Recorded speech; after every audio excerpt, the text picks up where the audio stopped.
اعوذ باللہ من الشیطان الرجیم بسم اللہ الرحمن الرحیم۔ الحمدللہ ہماری سورہ بقرہ جو ہے وہ کمپلیٹ ہو چکی ہے۔ آج ہم نے سورہ العمران سٹارٹ کرنی ہے انشاءاللہ۔ اچھا، سورہ العمران سٹارٹ کرنے سے پہلے میں آپ کو جو ہے وہ چھوٹا سا بریف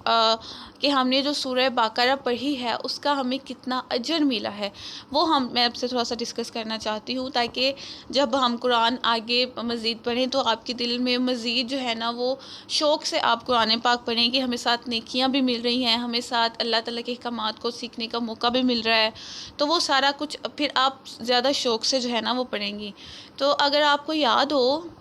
حدیث نبی پاک صلی اللہ علیہ وآلہ وسلم کی، تو آپ نے فرمایا تھا کہ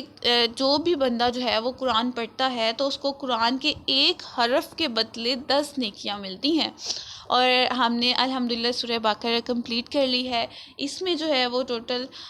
286 آیتیں تھی، ٹھیک ہے، اور اگر ہم ان کو اس کے کلموں کو اور حرف کو علیحدہ علیحدہ کریں تو اس سورہ مبارکہ میں 6121 کلمے اور 25,000 حروف ہیں سورہ بقرہ میں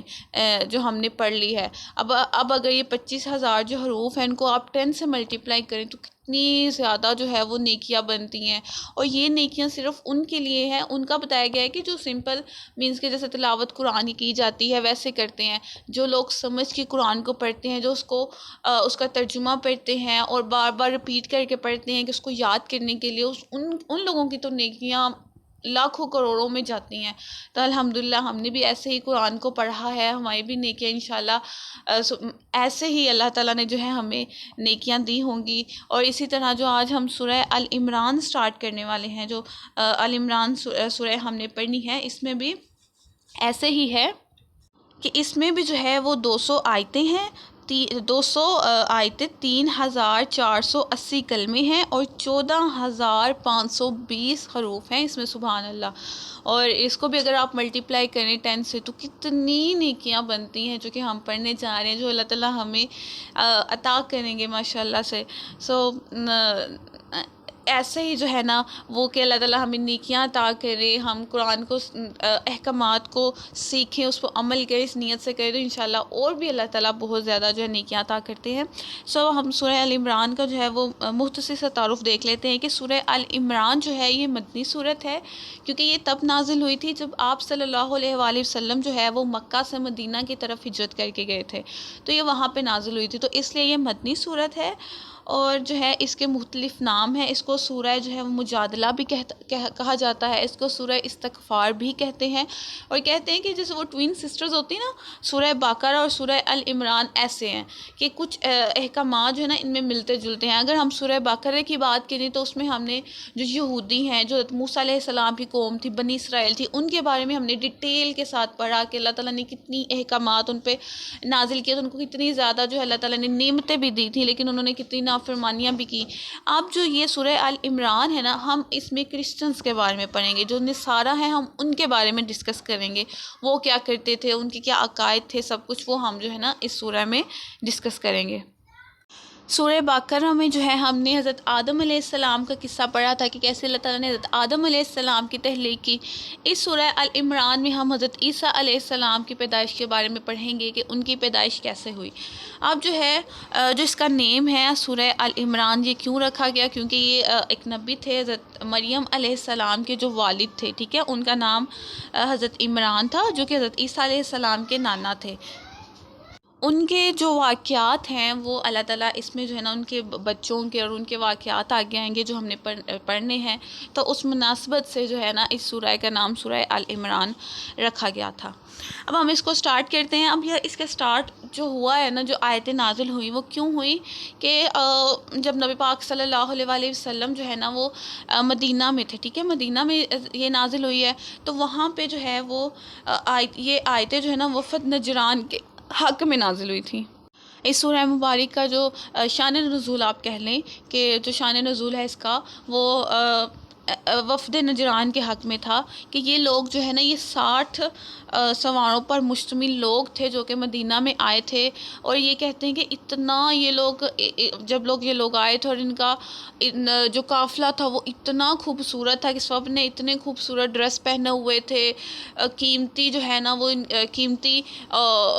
پوشاکیں تھیں ان کی بہت زیادہ، جیسے امیر لوگ ہوتے ہیں نا، نفاست والے لوگ ہوتے ہیں، ایسے لوگ تھے۔ اور یہ لوگ نبی پاک صلی اللہ علیہ وسلم کی خدمت میں آئے۔ جب یہ لوگ آئے مدینہ میں تب جو ہے نا نبی پاک صلی اللہ علیہ وسلم عصر کی نماز جو ہے وہ پڑھا رہے تھے نبی پاک صلی اللہ علیہ وسلم، آپ بالکل نا فارغ ہوئے تھے نماز پڑھا کے۔ اب یہ لوگ جو ہے نا جو 60 آدمی تھے، یہ لوگ جو ہے وہ مسجد میں داخل ہوتے ہیں، اور یہ بھی جو تھے نا خود کو مسلمان ہی کہہ رہے تھے، کیونکہ کہ حضرت آدم علیہ السلام سے لے کر نبی پاک صلی اللہ علیہ وسلم پر جتنے بھی جو بھی نبی آئے وہ دین لے کر آئے، تو یہ لوگ جو نا حضرت عیسیٰ علیہ السلام کے ماننے والے، تو یہ خود کو مسلمان کہتے تھے۔ تو یہ لوگ جب مسجد میں آئے تو ان کے بھی نماز کا ٹائم تھا، تو انہوں نے بھی جو ہے نا وہ مسجد نبوی میں مشرق کی طرف منہ کر کے نا انہوں نے نماز اپنی شروع کی، اور جب انہوں نے اپنی نماز جو ہے وہ کمپلیٹ کر لی تو یہ نبی پاک صلی اللہ علیہ وسلم سے انہوں نے نا بات کرنا شروع کی، کیونکہ یہ نبی پاک صلی اللہ علیہ وسلم سے بات کرنے ہی آئے تھے اسلام کے بارے میں اور جاننے اور اپنے بارے میں بتانے۔ تو انہوں نے اسلام کے بارے میں بات شروع کی، تو نبی پاک صلی اللہ علیہ وسلم نے ان کو فرمایا کہ تم اسلام لے آؤ، تو وہ لوگ کہنے لگے کہ ہم تو پہلے سے اسلام قبول کر چکے ہیں، کیونکہ ہم حضرت عیسیٰ علیہ السلام کی جو ہے نا وہ قوم کے لوگ ہیں، ہم ان کو ماننے والے ہیں، اور وہ بھی مسلم تھے اور ہم بھی مسلمان ہیں۔ تو آپ صلی اللہ علیہ وسلم نے ان کو جواب دیا کہ تم لوگ مسلمان نہیں ہو، تم لوگ حضرت عیسیٰ کو جو ہے وہ خدا کا بیٹا مانتے ہو، تم لوگ جو ہے خنزیر کا جو گوشت حرام کیا گیا تھا، ٹھیک ہے، اس کو جو ہے یہ لوگ حلال کہتے تھے، تو ان کے عقیدوں میں ڈفرینس تھا۔ نبی پاک صلی اللہ علیہ وسلم نے فرمایا کہ تم عقیدہ رکھتے ہو، تم جو صلیب کی پوجا کرتے ہو نا، کہ یہ جو عیسائی لوگ ہیں یہ صلیب کی پوجا کرتے ہیں، تو آپ نے ان کو بتایا کہ تم لوگ مومن کیسے ہو سکتے ہو، تم لوگ تو یہ سارے عمل کرتے ہو، یہ تو جائز ہی نہیں ہے۔ تو وہ پھر آگے سے وہ کویسچننگ کرنے لگے، جو وہ لوگ پادری آئے ہوئے تھے وہ نبی پاک صلی اللہ علیہ وسلم سے کہنے لگے ٹھیک ہے، اگر آپ کہتے ہیں کہ حضرت عیسیٰ علیہ السلام خدا کے بیٹے نہیں ہیں تو پھر ان کا باپ کون ہے؟ تو یہ لوگ وہ کویسچننگ کرنے لگے، تو آپ صلی اللہ علیہ وسلم نے ان کو اتنا خوبصورت جواب دیا، جو آپ صلی اللہ علیہ وسلم نے جواب دیا ہے نا ان کی کویسچنس کا، وہ ساری کی ساری جو ہے نا وہ آیات جو سٹارٹ والی نا سورہ آل عمران کی وہی ہیں۔ ہم انشاءاللہ میں آپ کو جو ہے نا سب سے پہلے اوور ویو دے دیتی ہوں نا تاکہ آپ کے ذہن میں چیزیں ہوں، پھر ہم انشاءاللہ آیات میں بھی اس کو کنٹینیو کریں گے کہ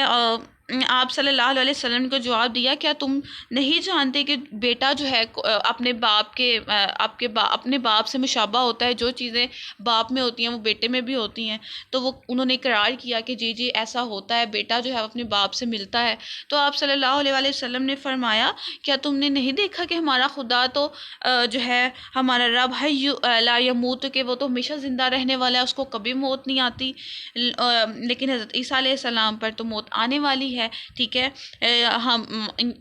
ہم نے آگے پڑھنا ہے کہ اللہ تعالیٰ نے جو ہے نا وہ حضرت عیسیٰ علیہ السلام کو زندہ اوپر اٹھایا، پھر وہ دوبارہ دنیا میں بھیجے جائیں گے۔ تو وہ لوگ یہ عقیدہ رکھتے تھے کہ انہوں نے حضرت عیسیٰ علیہ السلام کو سولی پہ چڑھا دیا تھا۔ تو نبی پاک صلی اللہ علیہ وسلم نے فرمایا کہ خدا جو ہے جو وہ تو ان کو تو کبھی موت نہیں آتی، تو حضرت عیسیٰ علیہ السلام کو تمہارے نزدیک کیسے موت آ گئی؟ تو وہ جو ہے انہوں نے پھر اس بات اقرار کیا کہ جی ایسا ہی ہے۔ پھر نبی پاک صلی اللہ علیہ وسلم نے ان سے کویسچن کیا کیا تم نہیں جانتے کہ اللہ تعالیٰ جو ہے، اللہ تعالیٰ پر زمین و آسمان کی کوئی شے پوشیدہ نہیں، اللہ تعالیٰ انسان کے اندر کی ہر چیز جانتے ہیں، زمین و آسمان میں جتنی بھی چیزیں ہیں وہ جتنی بھی چھوٹی ہوں ہاں بڑی ہوں، اللہ تعالیٰ ہر چیز سے واقف ہیں۔ تو انہوں نے اقرار کیا کہ جی بالکل اللہ تعالیٰ سب جانتے ہیں۔ تو نبی پاک صلی اللہ علیہ وسلم نے پھر ان کو فرمایا کیا حضرت عیسیٰ علیہ السلام بغیر تعلیم الہی اس میں سے کچھ جانتے تھے؟ یعنی جو اللہ تعالیٰ ان کو بتاتے تھے صرف وہ وہی جانتے تھے، اس کے علاوہ حضرت عیسیٰ علیہ السلام ایکسٹرا چیزیں نہیں جانتے تھے؟ تو انہوں نے اقرار کیا کہ جی ہاں بالکل ایسا ہی ہے کہ جیسے آپ کہہ رہے ہیں. تو پھر نبی پاک صلی اللہ علیہ وآلہ وسلم نے ان سے ایک اور کویسچن کیا، کیا تم نہیں جانتے کہ حضرت عیسیٰ علیہ السلام حمل میں رہے پیدا ہونے والوں کی طرح، مینس کہ جیسے دوسرے بچے وہ 9 ماہ کا پیریڈ ہوتا ہے، حمل میں رہتا ہے بچہ، پھر اس میں گوشت ہڈیاں سب کچھ ہوتا ہے. تو ایک عام بچے کی طرح جو ہے نا وہ حضرت عیسیٰ علیہ السلام پیدا ہوئے ہیں. اگر وہ خدا کے بیٹے ہوتے تو وہ ایسے پیدا نہیں ہوتے. تو وہ اقرار تو کر رہے تھے، تو لیکن پھر بھی وہ لوگ اس بات کو ماننے پر قائل نہیں ہو رہے تھے. نبی پاک صلی اللہ علیہ وسلم نے فرمایا کہ پھر تم یہ کیسے گمان کر سکتے ہو کہ وہ اللہ ہو سکتا ہے یا اللہ کا بیٹا ہو سکتا ہے. اس پر جو ہے ان کو کوئی جواب نہ دینا آیا، وہ خاموش ہو گئے. اور پھر جو ہے نا یہ سورہ العمران کی جو سٹارٹ والی آیات ہے نا یہ نازل ہوئی تھی. ہم سٹارٹ کرتے ہیں اس کو. بسم اللہ الرحمن الرحیم. الف لام میم. یہ جو ہے حروف مقطعات ہیں، انہوں کے سورہ بقرہ کے سٹارٹ میں بھی یہی تھے. اب ان حروف مقطعات کے بارے میں کہا جاتا ہے کہ ان کا علم اللہ کے سوا کسی کو نہیں ہے، یا نبی پاک صلی اللہ علیہ وسلم کو اللہ تعالیٰ جو ہے اللہ تعالیٰ کی قدرت کے مطابق ان کو ہو سکتا ہے کہ نبی پاک صلی اللہ علیہ وسلم کو اللہ تعالیٰ نے علم دیا ہو کہ حروف مقطعات کیا ہیں. اور آگے سٹارٹ کرتے ہیں. اللہ لا الہ نہیں معبود الا ہوا مگر وہی، الحی ہمیشہ زندہ رہنے والا ہے، القیوم قائم رہنے والا ہے. اب دیکھیں اللہ تعالیٰ نے جو ہے نا وہ سب سے پہلے ان کا جو انہوں نے کویسچن اللہ تعالیٰ نے نبی پاک صلی اللہ علیہ وسلم نے ان کو بتایا نا کہ دیکھو اللہ تعالیٰ تو جو ہے وہ ہمیشہ زندہ رہنے والا ہے، نہ تو ان کو موت آتی ہے، وہ تو ہمیشہ سے قائم ہے. تو اللہ تعالیٰ نے یہ اللہ تعالیٰ نے آیت کریمہ نازل کی کہ دیکھو اللہ تعالیٰ کے سوا کوئی معبود نہیں ہے، وہ ہمیشہ زندہ رہنے والا ہے. اور میں نے آپ کو پہلے ہی بتایا تھا کہ نبی پاک صلی اللہ علیہ وسلم نے فرمایا کہ ایک سورہ بقرہ کی جو ہے وہ فرسٹ جو آیت الکرسی کی فرسٹ آیت ہے وہ والی، جو فرسٹ اللہ لا الہ الا هو الحی القیوم یہ والی، اور یہ جو ہے سورہ العمران کی جو سیکنڈ آیت ہے اللہ لا الہ الا هو الحی القیوم، اور ایک اور صورت ہے اس کی بھی ایک آیت. تو جو ہے ان کو نبی پاک صلی اللہ علیہ وسلم فرمایا کہ ان کو پڑھ کے ہم کوئی بھی دعا مانگے نا تو قبول ہوتی ہے، کیونکہ اس میں اللہ تعالیٰ کے نام ہے الحی القیوم. تو جب بھی آپ دعا کریں تو جو اللہ تعالیٰ کے صفاتی نام ہیں ان کو ضرور ایڈ کیا کریں، اس سے لازمی جو ہے وہ آپ کی دعائیں قبول ہوتی ہیں، اللہ تعالیٰ ضرور قبول کرتے ہیں. ساتھ ہی اللہ تعالیٰ فرماتے ہیں نزلہ اس نے اتاری علیکا آپ پر، کس پر؟ نبی پاک صلی اللہ علیہ وآلہ وسلم پر، الکتاب کتاب، بالحق کی حق کے ساتھ، جو مصدقاً تصدیق کرتی ہے، لما اس کی بین یدیہ جو اس سے پہلی تھی، وانزلہ اور نازل کیا، التورات تورات کو، والانجیل اور انجیل کو. اب یہاں پہ اللہ تعالیٰ جو ہے وہ نبی پاک صلی اللہ علیہ وآلہ وسلم سے فرما رہے ہیں کہ جو ہم نے کتاب آپ کی طرف نازل کی ہے، کیونکہ اکثر لوگ جو تھے وہ کہ قرآن پاک کو اکثر کہا کرتے تھے کہ نبی پاک صلی اللہ علیہ وسلم نے خود سے بنا لی ہے، آپ خود یہ کتاب لے آئے ہیں. لیکن اللہ تعالیٰ نے جو ہے وہ سٹارٹ میں سورہ بقرہ کہ اس کتاب میں کوئی شک نہیں ہے، یہ اللہ کی طرف سے ہے. تو ابھی بھی اللہ تعالیٰ جو ہے وہ یہی ہمیں بتا رہے ہیں کہ یہ کتاب اللہ کی طرف سے حق ہے، جو کہ پہلی کتابوں کی تصدیق کرتی ہے. کون سی کتابیں؟ تورات اور انجیل کی بھی تصدیق کرتے ہیں. کہ ہم اس میں تورات کے بارے میں بھی پڑھتے ہیں، حضرت عیسیٰ علیہ السلام کے بارے میں بھی ہم انشاءاللہ ڈیٹیل کے ساتھ پڑھیں گے. حضرت موسیٰ علیہ السلام کا تو ہم نے آلریڈی ڈیٹیل کے ساتھ پڑھ ہی لیا ہے. تو یہ پہلی کتابوں کی بھی جو ہے وہ تصدیق کرتی ہے، اور اللہ تعالیٰ نے جو ہے وہ تورات بھی نازل کی اور انجیل بھی. یہاں ایک چیز جو ہے وہ غور کرنے والی ہے کہ جب قرآن کی بات ہوئی ہے نا تو یہاں پہ اللہ تعالیٰ نے ورڈ یوز کیا ہے نزلہ. ٹھیک ہے، اگر یہ فرسٹ جو نزلہ علیک الکتاب اگر آپ غور کریں نزلہ کا ورڈ یوز کیا ہے، اور جب تورات اور انجیل کی بات کی ہے اللہ تعالیٰ نے تو یہاں اللہ تعالیٰ نے ورڈ یوز کیا ہے انزلہ، اس نے اتاری. ٹھیک ہے، اب اس میں ڈفرینس کیا ہے؟ جو انزل نا اس کا میننگ ہوتا ہے کہ جو وقفے سے اتاری گئی ہو. ٹھیک ہے، قرآن پاک جو ہے وہ 23 سال میں نازل ہوا ہے، وقفے سے نازل ہوا ہے. تو اس لیے اللہ تعالیٰ نے یہاں پہ نزلہ یوز کیا ہے. اور جو انزل نا اس کا مینس ہوتا ہے کہ جو کتاب ایک دفعہ ہی جو ہے نا اتار دی گئی ہو. اور کہ تورات اور انجیل جو ہے یہ ایک دفعہ ہی اللہ تعالیٰ نے جو ہے نا وہ کتاب کی صورت میں انبیاء کو جو ہے وہ دی تھی. تو اس لیے یہاں پہ انزلہ ورڈ یوز ہوا ہے. آگے اللہ تعالیٰ فرماتے ہیں من قبل جو اس سے پہلے تھے، خودن ہدایت للناس لوگوں کے لیے، وہ انزلہ اور اتارا الفرقان فرق کرنے والی۔ اب دیکھیں یہاں پہ اللہ تعالیٰ کہہ رہے ہیں کہ اس سے پہلے لوگوں کی ہدایت کے لیے، یعنی جو پہلے لوگ آ چکے ہیں ان کی ہدایت کے لیے بھی اللہ تعالیٰ نے کتابیں نازل کی، صحیفے نازل کیے، تورات نازل کی، انجیل کی، زبور کی، حضرت ابراہیم علیہ السلام پر صحیفے نازل ہوئے تھے۔ تو یہ ساری چیزیں کس لیے تھیں؟ تاکہ لوگوں کو ہدایت مل سکے، اللہ تعالیٰ کی طرف سے ایک مکمل احکامات، ایک پروٹوکول کی کیسے زندگی گزارنی ہے، کیا کرنا ہے کیا نہیں کرنا، وہ ان کو مکمل ایک جو ہے نا وہ راستہ دکھایا جائے۔ اور قرآن جو ہے وہ جو اتارا فرقان فرق، اب اس میں جو ہے نا وہ ڈیفرنٹ روایات ہیں، کچھ جو ہے نا وہ تفسیر کرنے والے کہتے ہیں کہ فرقان سے مراد قرآن پاک ہے، ٹھیک ہے، جو کہ ہر ایک چیز کو الگ الگ کرتی ہے، حق و باطل کو الگ الگ کرتی ہے، ہر چیز کے احکامات ہیں۔ اور کچھ جو ہے نا وہ یہ بھی روایات کرتی ہیں کہ اس سے مراد تورات اور انجیل ہے، کیونکہ جو ظاہر سی بات ہے وہ بھی کتابیں تھی، اور وہ بھی جو ہے نا وہ اللہ تعالیٰ کی طرف سے نازل کردہ تھی، اور جب وہ آئی انہوں نے بھی جو ہے حق و باطل کو الگ الگ کر دیا۔ اور کچھ روایات میں یہ کہتے ہیں کہ الفرقان سے مراد معجزات ہیں، ٹھیک ہے، کیونکہ جب ایک معجزات آ جاتا ہے تو معجزہ کوئی دکھاتا ہے، کوئی نبی کوئی معجزہ دکھاتے ہیں تو وہ حق و باطل کو فرق کر دیتا ہے۔ تو اس میں ڈفرینٹ جو ہے نا وہ روایات آتی ہیں۔ آگے اللہ تعالیٰ فرماتے ہیں ان الذین، بے شک جنہوں نے کفروا کفر کیا بھی آیات اللہ، اللہ کی آیات کا، لہم ان کے لیے عذاب شدید، سخت ناک عذاب ہے۔ اب دیکھیں جنہوں نے کفر کیا اللہ تعالیٰ کی آیات کا، کنہوں نے؟ جو لوگ ایک تو وہ فرقہ ہے نا کہ جو تو اب مانتے ہی نہیں ہیں آیات کو، ٹھیک ہے، اللہ تعالیٰ کی آیات سے فوراً انکار ہی کر دیتے ہیں کہ نہیں یہ آیات اللہ تعالیٰ کی طرف سے ہیں، جیسے کفار لوگ ہیں، مشرک لوگ ہیں، ان کے لیے تو سخت ناک عذاب ہوگا ہی ہوگا۔ اور دوسرے کون سے لوگ؟ جو قرآن کو سیکھ کے سمجھ کے، ان کو پتہ ہے کہ قرآن میں یہ چیزیں ہیں، قرآن میں اللہ نے ہمیں یہ چیزوں سے روکا ہے، قرآن میں اللہ نے کہا ہے کہ یہ کام نہیں کرنا، دیکھو اس سے بچ جاؤ، یہ کرو گے تو یہ سزا ملے گی، یہ کرو گے تو یہ تمہیں بھگتنا پڑے گا، لیکن اس کے باوجود وہ اللہ کے احکامات کو فالو نہیں کرتے، جانتے ہوئے بھی وہ لوگ جو ہے نا وہ انکار کر جاتے ہیں، اس پہ عمل نہیں کرتے۔ تو اللہ تعالیٰ کہتے ہیں کہ ایسے لوگوں کے لیے سخت عذاب ہے۔ آپ کو پتہ ہے 373 آئی تھنک جو ہے نا دفعہ قرآن مجید میں یہ عذاب کا لفظ جو ہے اللہ تعالیٰ نے یوز کی ہے۔ ہم جانتے ہیں کہ ہم کہتے ہیں کہ اللہ تعالیٰ بہت رحیم ہے، اللہ تعالیٰ بہت کریم ہے، وہ ہمیں معاف کر دیں، ہم اللہ تعالیٰ سے یہ امید بھی رکھتے ہیں کہ وہ ہمیں اللہ تعالیٰ جو ہے اپنی رحمت میں جگہ دیں۔ اللہ تعالیٰ نے خود فرمایا ہے کہ دنیا میں جتنی اللہ تعالیٰ جو رحمتیں کرتے ہیں وہ 1% ہے، 99% اللہ تعالیٰ نے اپنی جو رحمت ہے وہ قیامت کے لیے بچا کے رکھی ہے۔ لیکن ساتھ ہی اللہ تعالیٰ کہتے ہیں کہ اللہ عزیز ذو انتقام، زبردست بدلہ لینے والا ہے، بے شک اللہ تعالیٰ بدلہ لیں گے، اور وہ ضرور جو ہم نے دنیا میں کیا ہے، جو اعمال کیے ہیں، وہ سارے ہم سے پوچھے جائیں گے کہ ہم نے جوانی کہاں گزاری، بڑھاپا کہاں گزارا، بچپن کا کیا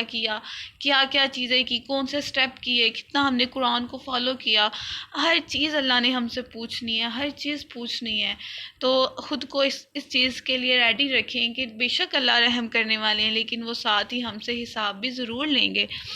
ان اللہ، بے شک اللہ، لا یخفا، نہیں چھپی ہوئی، علیہ اس پر، شیء کچھ، فی الارض زمین میں، ولا فی السماء اور نہ ہی آسمان میں۔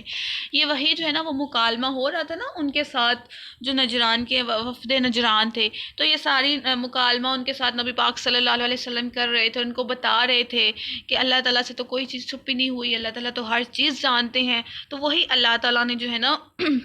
آیات کریمہ نازل کی ہیں۔ ہوا وہی الذی، جو کہ یصورکم، صورت بناتا ہے تمہاری، فی الارحام، رحم میں، کیفا، جیسے یشاء، چاہتا ہے۔ اب دیکھیں اللہ تعالیٰ جو ہے نا وہ ایک اور ساتھ ہی کہ کیسے اللہ تعالیٰ جو ہے ماں کے پیٹ میں ایک بچے کی کہ کسی اس کی شکل کبھی والد پہ جاری ہوتی ہے، کبھی اس کی مدر پہ ہوتی ہے، کبھی اس کے پھپھو، خالہ، دادا، دادی، چال چلن کسی پہ ہوتی ہے، کتنے ڈفرینٹ اللہ تعالیٰ کیسے ایک بچے کو جو ہے نا ماں کے حمل میں پہلے وہ ایک گوشت کا لوتھڑا ہوتا ہے۔ یہ حدیث میں بھی آتا ہے کہ نبی پاک صلی اللہ علیہ وسلم، یہ بخاری مسلم کی حدیث ہے کہ نبی پاک صلی اللہ علیہ وسلم نے فرمایا کہ تمہارا مادہ منویہ کا لفظ استعمال ہوا وہاں پہ، جس سے تم پیدا ہوتے ہو، اور پھر آپ فرماتے ہیں کہ شکم مادر میں، یعنی ماں کا جو پیٹ ہے اس میں 40 روز یہ جمع رہتا ہے، اس کے بعد جو ہے یہ القا 40 دن میں خون کی شکل اختیار کرتا ہے، ٹھیک ہے، ایک لوتھرا خون کا بن جاتا ہے، اور پھر یہ جو گوشت کا لوتھرا ہوتا ہے اس پہ خون کا جو لوتھرا ہوتا ہے اس پہ گوشت جو ہے نا وہ چڑھنا شروع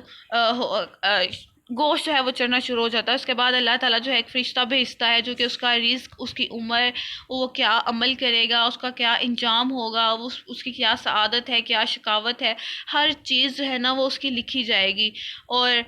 یہ اس کی موت کیسے ہوگی، ہر چیز جو ہے نا وہ فرشتہ اس کا لکھ دے گا۔ اور کہتے ہیں حدیث میں آتا ہے کہ آدمیوں کے ایسے ہوتا ہے کہ انسان جو ہے وہ سارے سال نیکیوں کا عمل کرتا رہتا ہے، کہ جنت والے عمل کرتا رہتا ہے، حتیٰ کہ اس کے اور جنت میں صرف ایک ہاتھ بھر کا فرق رہ جاتا ہے، یعنی اللہ تعالیٰ کے قرب کا اتنے وہ پاس آ جاتا ہے، لیکن ایسی قسمت اس کی بدلتی ہے کہ اس کی جو تقدیر لکھی ہوتی ہے وہ سبقت کر جاتی ہے، اور اس کی زندگی کا نقشہ ہی بدل جاتا ہے، اور وہ دوزخیوں والے عمل کرنے لگ جاتا ہے، اور اس کا خاتمہ بھی اسی پر ہو جاتا ہے، یعنی برے عمل کرتے ہوئے خاتمہ ہو جاتا ہے۔ اور کچھ لوگ ایسے ہوتے ہیں کہ جو لوگ ساری دنیا برے عمل کرتے ہیں، لیکن ایسا ہوتا ہے کہ جب ان کی موت کا وقت آتا ہے اور وہ اچھے عمل کرتے ہیں، اور پھر وہ جو ہے ان کا خاتمہ بھی اچھا ہو جاتا ہے اور وہ جنت میں داخل ہو جاتے ہیں۔ اللہ تعالیٰ آگے فرماتے ہیں لا الہ نہیں معبود الا ہو، اس کے سوا، العزیز عزیز، زبردست، حکیم حکمت والا ہے۔ هو الذی، وہی جس نے، انزل اتارا، علیکا آپ پر، الکتاب کتاب، منہ اس میں، آیات آیتیں ہیں، محکمات پختہ۔ اچھا یہ جو ہے نا پہلے اتنا پارٹ کر لیتے ہیں اس آیت کا کہ نبی پاک صلی اللہ علیہ وسلم کو اللہ تعالیٰ فرما رہے ہیں کہ آپ پر جو قرآن نازل کیا گیا یہ 2 پارٹس میں ہے، ٹھیک ہے، ایک اس کی آیات محکم ہے، پختہ ہے، مینس کہ جس میں کوئی جو ہے نا وہ واضح ہے، مکمل، واضح جس کو کہتے ہیں نا وہ ہے، اور دوسری آیات ہے نا وہ متشابہ ہے، کئی معنی دینے والی ہوتی ہیں، ٹھیک ہے، متشابہ کہتے ہیں کئی معنی دینے والی، وہ ہم آگے انشاءاللہ پڑھتے ہیں۔ تو پختہ آیات جیسے نماز، ہم نے سورہ بقرہ میں پڑھا کہ نماز، روزہ، زکوٰۃ ہے، یہ اللہ تعالیٰ نے سارے حکم ہمیں دے دیے، اور یہ واضح ہے کہ یہ ہم نے کرنے ہی کرنے ہیں، کوئی اس میں شک و شبہ نہیں ہے۔ جیسے سود کے بارے میں احکامات اللہ نے دیے ہمیں، اس کے بعد جو ہے وہ کیسے ڈیٹیل کے ساتھ کہ ہم نے اللہ تعالیٰ کی راہ میں خرچ کرنا ہے تو کن کن لوگوں کو دینا ہے، کتنا ثواب ہے، کیا ہے، یہ سارا ہم کتنی ڈیٹیل کے ساتھ پڑھ گئے ہیں۔ طلاق کے احکامات جو ہم نے پڑھے ہیں، ٹھیک ہے، یہ دودھ پلانے کے احکامات، ان میں کوئی بھی شک و شبہ نہیں رہا، ہم پہ کمپلیٹ جو ہے یہ واضح ہو گئی ہیں چیزیں، ٹھیک ہے، یہ احکامات جو چیزیں ہیں۔ اللہ فرماتے ہیں کہ یہ جو آیات ہے نا وہ ہے محکم آیات، اور کچھ ہوتی ہیں ہن وہ ام الکتاب بھی، اور یہ کتاب کی اصل ہے، ٹھیک ہے، کون سی آیات، جو محکم، جو پختہ، جس میں کوئی بھی شک و شبہ، ہم ڈائریکٹ پڑھیں ہمیں بالکل سمجھ آ گئی کہ یہ اللہ تعالیٰ کا احکام ہے، یہ ایسے ہے، یہ ویسے ہے، ٹھیک ہے، اس میں ہمیں کوئی بھی جو ہے نا وہ کوئی بھی الگ طریقے کا اس میں جو ہے نا وہ پوائنٹ نہ ذہن میں آئے، ٹھیک ہے، سب کچھ کلیئر ہو، یہ قرآن کی اصل ہے۔ وہ اخر، اور دوسری متشابہہ، متشابہ کہتے ہیں نا کئی معنی دینے والی، ٹھیک ہے، اس کا کوئی ایک چیز ایک آیت ہے بٹ اس کے معنی ڈفرینٹ ہو سکتے ہیں، اور جو ہے جیسے کچھ ایسی آیات جیسے اللہ تعالیٰ نے ہمیں جس میں قیامت کے بارے میں بتایا ہو کہ دیکھو قیامت میں یہ ہوگا، وہ ہوگا،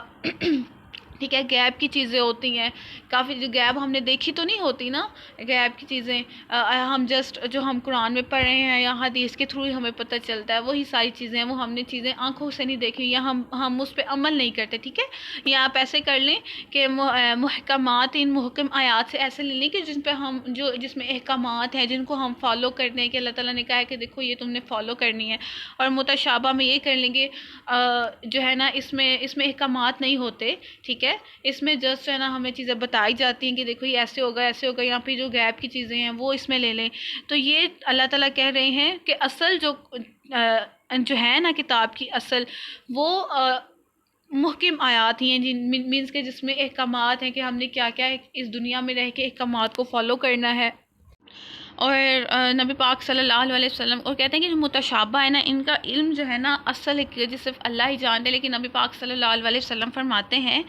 کہ مجاہد رحمۃ اللہ علیہ سے یہ مروی ہے، وہ کہتے ہیں کہ آپ صلی اللہ علیہ وسلم نے فرمایا کہ میں ان میں سے ہوں جو متشابہ کی تعویل جانتے ہیں، مینس کہ جو متشابہ آیات ہیں ان کی حقیقت کو جانتے ہیں۔ تو نبی پاک صلی اللہ علیہ وسلم بھی یہ جانتی ہے۔ ایک دفعہ ایک جو ہے حضرت ابن عباس جو ہے وہ فرماتے ہیں، نبی پاک صلی اللہ علیہ وسلم نے فرمایا کہ میں راسخین فی العلم، ٹھیک ہے، مینس کہ میں جو ہے نا متشابہ کا علم جاننے والا ہوں۔ تو دو طرح کی آیات، ایک متشابہ مینس کہ جن کے کافی زیادہ آپ نے ذہن میں رکھنی ہے کہ جن کے کافی معنی نکلتے ہیں، ٹھیک ہے، ان سے لے لیں کہ جو جن میں احکامات نہیں ہوتے، غیب کی چیزیں لے لیں آپ، اور محکم آیات ایسی جس میں اللہ تعالیٰ نے مکمل ہمیں پروٹوکول زندگی کا بتایا کہ دیکھو تم نے ایسے کرنا ہے ویسے کرنا ہے، مکمل احکامات۔ فَأَمَّا الَّذِينَ، پس جو لوگ فی قلوب جن کے دلوں میں زیغ کجی ہے، فَيَتَّبِعُونَ سو وہ پیروی کرتے ہیں، ما تشابہ متشابہات کی، منہ اس سے، ابتغاء چاہنا، الفتنۃ فتنہ، و ابتغاء ڈھونڈنا، تأویل اس کا مطلب۔ اب دیکھیں اللہ تعالیٰ نے کہا کہ جو متشابہ آیات ہیں نا ان کا جو حقیقی مطلب ہے نا وہ اللہ جانتا ہے، اور اللہ کے بعد نبی پاک صلی اللہ علیہ وسلم کی ذات جانتی ہے۔ اب کچھ لوگ ایسے ہوتے ہیں جو کہ ایک آیت کا مطلب کچھ ہوتا ہے لیکن اس کو ایسے ٹیڑھا میڑھا کر کے بیان کرتے ہیں کہ اس کا معنی ہی تبدیل کر دیتے ہیں، اس کو کمپلیٹ چینج کر دیتے ہیں کہ نہیں اس کا تو مطلب کچھ اور بن رہا، خود سے ہی جو ہے نا وہی سب کر رہے ہوتے ہیں۔ آپ نے اکثر دیکھا ہوگا کہ اکثر ایسے ہوتا ہے کہ کچھ لوگ ایسے ہوتے ہیں، ان کو اگر آپ قرآن، اگر ان سے آپ نماز کے بارے میں پڑھیں، روزے کے بارے میں پوچھیں، زکوٰۃ کے بارے میں پوچھیں، ان کو کچھ علم نہیں ہوتا، لیکن اگر کسی چیز پہ بحث کرنی ہو تو وہ قرآن کی ایسی ایسی آیت پکڑ کے لائیں گے کہ دیکھیں اس کا تو ایسے مطلب بن رہا ہے، یہ دیکھیں اس کا تو ایسے مطلب بن رہا ہے، ان کو علم کچھ نہیں ہوتا۔ ایسے بہت سے لوگ آپ کو اپنے ارد گرد ملیں گے، اور اللہ تعالیٰ کہتے ہیں کہ یہ لوگ ایسے ہیں جو کہ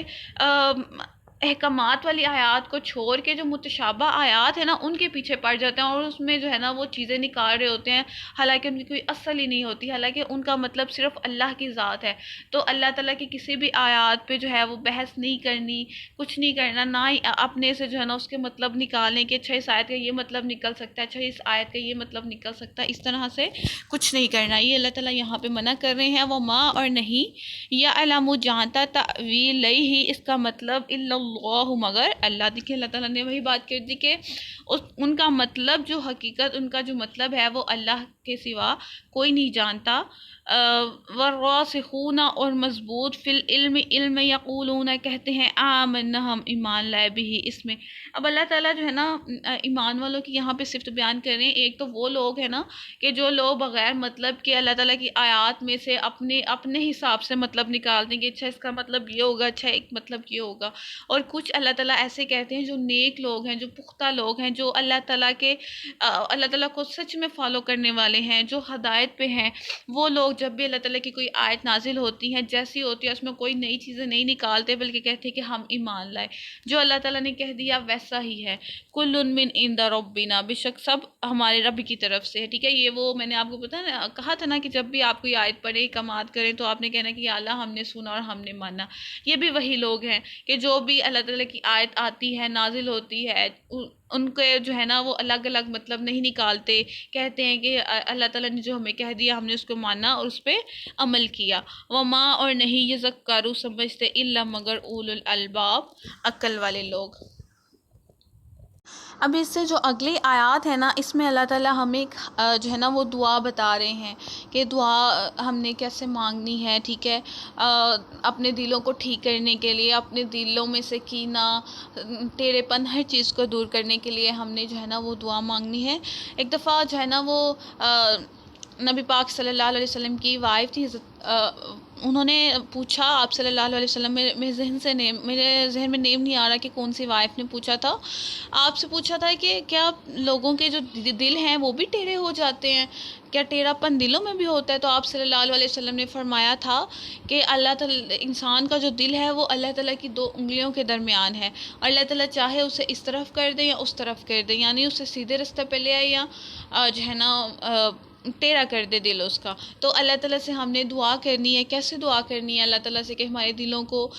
جب ہم اسلام کو سیکھ لیں، جب اللہ تعالیٰ کے دین کو ہم فالو کر رہے ہوں، تو ہمارے دلوں کو اللہ نہ پھیرنا. تو اس کی دعا کیا ہے؟ پڑھتے ہیں ربنا، اے ہمارے رب، لا تزغ، نہ پھیر، قلوبنا، ہمارے دل، بعد اذ ہدیتا، جب تو ہمیں جو ہے وہ ہدایت دے، وہب، اور عطا کر، لنا، ہمیں، من لدن کا، اپنے پاس سے، رحمتاً، رحمت. مجھے امید ہے یہ آیت جو ہے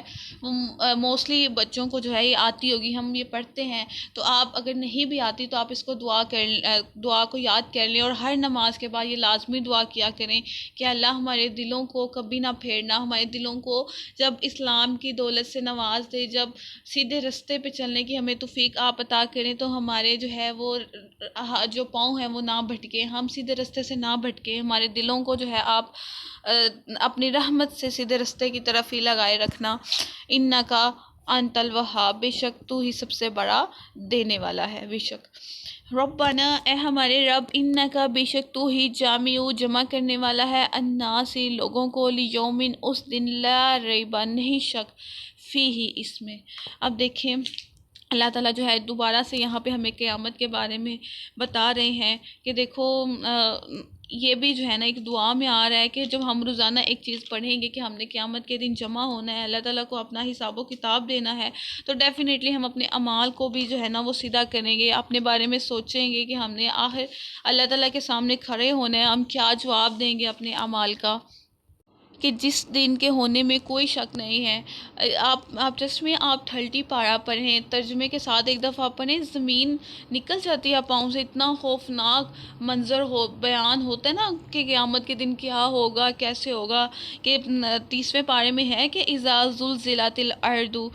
زلزالہا، کہ جب زمین بھوچال سے ہلا دی جائے گی، تو واخرجت الارض، اور نکال دیا جائے گا زمین سے، اثقالہا، اس کا بوجھ. کون سا بوجھ نکال دیا جائے گا؟ جو ہمارے جسم ہوں گے، جو ہمارے جسم زمین کے نیچے دفن ہوں گے، وہ سارے کے سارے باہر نکال دیے جائیں گے. وقال الانسان، اور کہے گا انسان اس دن، ما لہا، کہ اس کو کیا ہوا. وہ اس دن اٹھ کے پوچھے گا کہ کیا ہو گیا اس دن.